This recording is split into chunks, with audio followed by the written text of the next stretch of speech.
Hey, Fancy Flock, it's Miss Holloman here. I have Mr. Thad helping us out tonight. And what are you going to be reading for us, Mr. Thad? If I Ran the Zoo by Dr. Seuss. You kind of look like the character on the front. We're going to be reading about Mr. McGrew's zoo.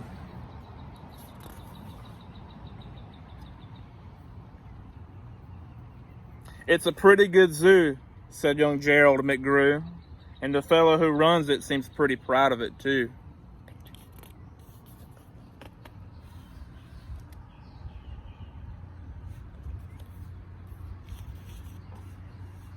But if I ran the zoo, said young Gerald McGrew, I'd make a few changes. That's just what I do.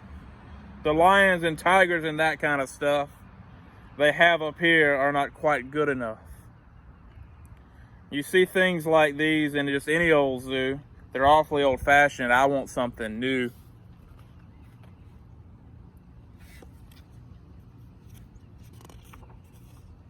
So I'd open each cage, I'd unlock every pen, let the animals go and start over again. And somehow or another, I think I could find some beasts of a much more unusual kind. Letting them go. A 4-footed lion's not much of a beast. The one in my zoo will have 10 feet at least. 5 legs on the left, 5 more on the right. Then people will stare and they'll say, what a sight. This zookeeper, new keeper Gerald, is quite keen. That's the gold-darndest lion I've ever seen. That's a lot of feet on a lion. There's 10 of them. There's 5 feet on the right and 5 more on the left. You think he'd run really fast? If he got good shoes. My new zoo, McGrew Zoo, will make people talk. My new zoo, McGrew Zoo, will make people gawk at the strangest odd creatures that ever did walk. I'll get for my zoo a new sort of hen who roosts in another hen's top knot, and then another one who roosts in the top knot of his, and another in his, and another in his, and so forth and upward and onward. Gee whiz. That's interesting. What do you think of that?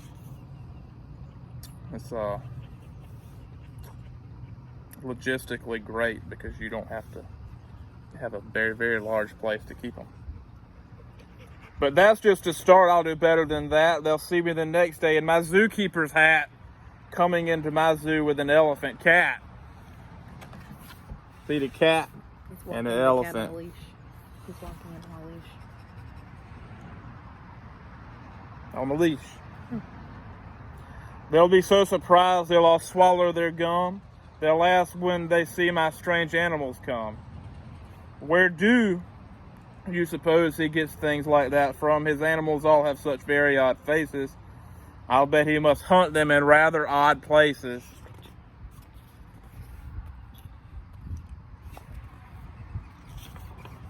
And that's what I'll do, said young Gerald McGrew.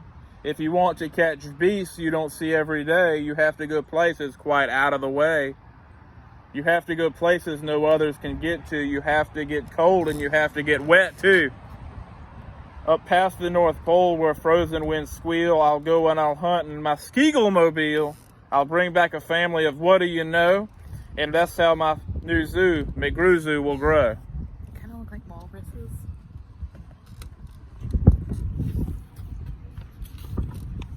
I'll hunt in the mountains of Zomba-Mantat with helpers who all wear their eyes in a slant.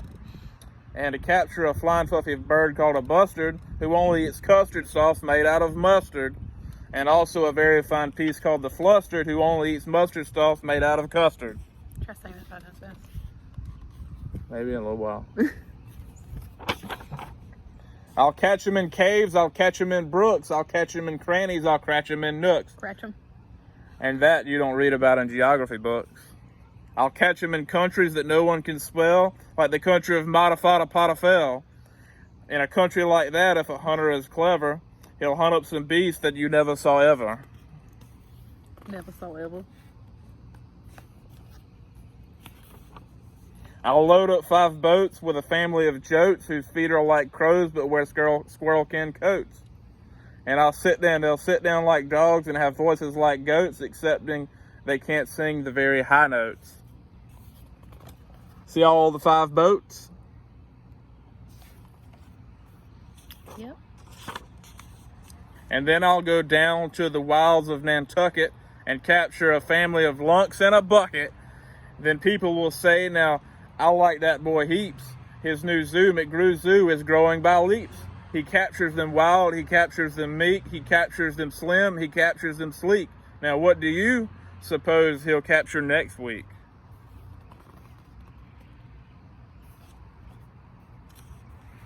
I'll capture one tiny, I'll capture one cute, I'll capture a deer that no hunter would shoot. A deer that's so nice he could sleep in your bed if it weren't for those horns he has on his head. That's like a 10 point right there. Yeah. Whack 'em and stack 'em. And speaking of horns that are just a bit queer, I'll bring back a very odd family of deer. A father, a mother, 2 sisters, a brother, whose horns are connected from one to another, whose horns are so mixed they cannot tell them apart. Can't tell where they end, can't tell where they start. Each deer's mighty puzzled. He's never yet found if his horns are hers, or if they're the other way around. That looks uncomfortable. I'll capture them fat, I'll capture them scrawny, I'll capture a scragglefoot mulligatawny. A high-stepping animal, fast as the wind, from the blistering sands of the desert of Zend. Well, this beast is the beast that brave chieftains ride when they want to go fast to find some place to hide. A mulligatawny is fine for my zoo, and so is a chieftain. I'll bring back one too.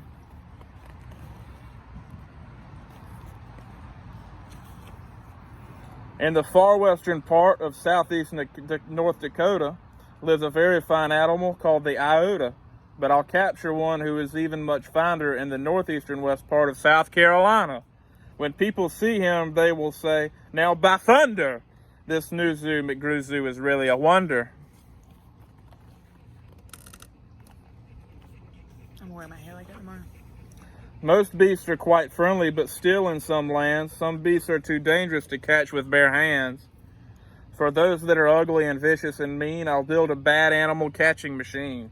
It's rather expensive to build such a kit, but with it, a hunter never can get bit.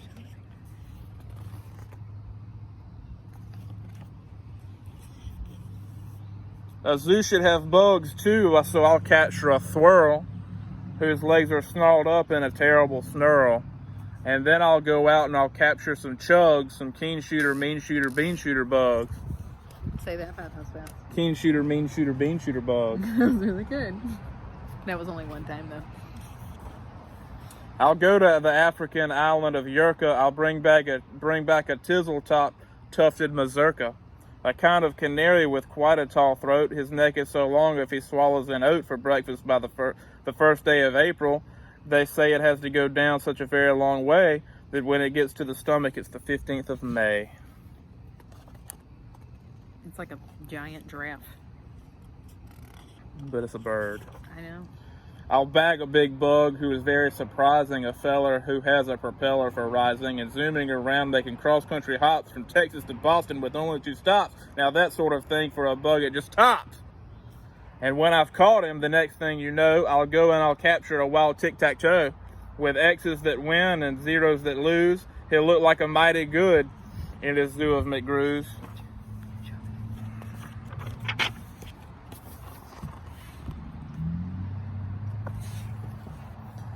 And when I've caught him, I'll bring back a gusset, a gherkin, a gasket, and also a gooch from the wild woods of Nantasket. And with 8 Persian princes we'll carry in the basket. But what their names are, I don't know, so don't ask it.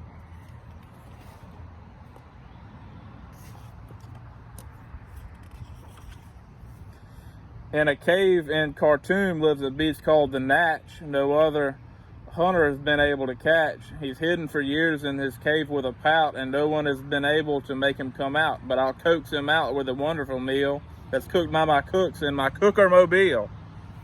Do you want a cooker mobile? Yeah, it's like a chuck wagon on wheels. They'll fix up a dash that is just to his taste, 3 chicken croquettes made of library paste, then sprinkled with peanut butter shucks, pickled, spiced, then baked at 600 degrees and then iced. It's mighty hard cooking to cook up such feasts, but that's how the new zoo, McGrew Zoo, gets beasts.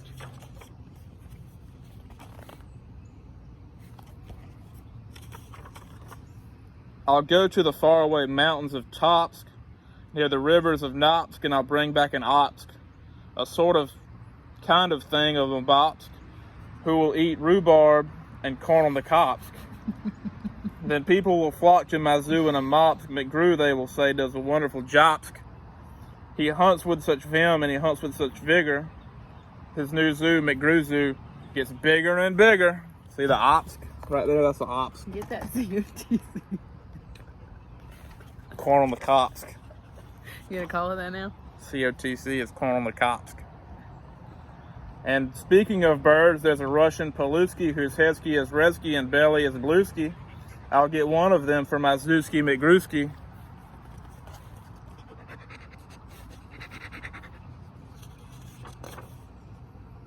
Then the whole town will gasp why this boy never sleeps. No keeper before ever kept what he keeps. There's no telling what this young fellow will do, and then just to show them, I'll sail to Katru and bring back it cutch, a preep and a prue, a nurgle, a nerd, and a seersucker too. They're all on signs. I'm very impressed you got that. This book's kind of like Walk It in My Pocket. I'll hunt in the jungles of Hippomohungus. I'll bring back a flock of Wabippomobungus. A Bipponobungus from Hipponohungus are better than those down in Dipponodungus, are smarter than those out of Nippononungus, and that's why I'll catch them in Hippomonungus. What? Instead of those others in Nungus and Dungus, and people will say that these bips are bounding, the zookeeper, new keeper, is simply astounding. He travels so far that you'd think he would drop, and when do you suppose this young fellow will stop? See the pictures? That's part of the book, the pictures. Stop? Well, I should, but I won't stop until I've captured the Phizza-Mawizza-Madill, the world's biggest bird from the island of Gwark, who only eats pine trees and spits out the bark. And boy, and when I get him back to my park, the whole world will say, young McGrew's made his mark. He's built a zoo better than Noah's whole ark. These wonderful, marvelous beasts that he chooses have made him the greatest of all the McGrewses.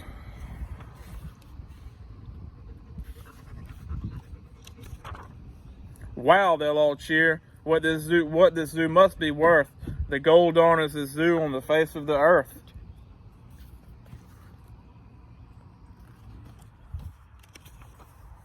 Yes, that's what I'd do, said young Gerald McGrew. I'd make a few changes if I ran the zoo. Yay, very good, Mr. Thad. The end. Well, thank you for tuning in tonight. I hope you have a wonderful weekend. Happy Saturday. Love you all. Say bye. Bye.